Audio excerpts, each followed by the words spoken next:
This could be the first big villain of the new DC universe, which may surprise you since many of you don't know what this character is. I think the biggest hint to what this villain is when the Justice League all come together and fight it is the kaiju that appears in the Superman trailer.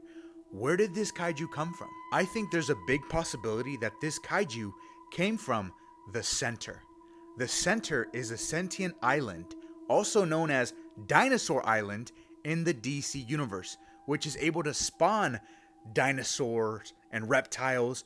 Maybe for this adaptation, it spawned this kaiju. The Center was the main antagonist for the DC animated movie Justice League The New Frontier, which I highly recommend. I loved this animated movie. In this story, we get to see the Justice League versus dinosaurs, which sounds very much like what James Gunn would do in live action. He loves throwing his heroes against big creatures, sentient planets, maybe even dinosaurs. If done correctly, this could be an event film that brings in the Jurassic World fandom with the comic book movie fandom. It also ties in perfectly with the first chapter of James Gunn's new DC universe, known as Gods and Monsters. Green Lantern also has a big moment related to the Center in the New Frontier story.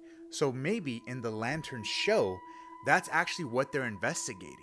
This mystery surrounding the Center. And the murders they investigate in the HBO show has to do with the people that worship the Center. And who knows, if the Center, a sentient dinosaur island, isn't enough, maybe they can throw in Vandal Savage, the first immortal man. The way they could perfectly connect the Center with Vandal Savage is, maybe not only does he reside there, live there, but maybe the comet that gave Vandal Savage his immortal powers is the same thing that powered the Center. Or maybe the comet itself is the Center, and that's what it turned into on Earth. What do you think? Should the Center be the first big bad in the DCU?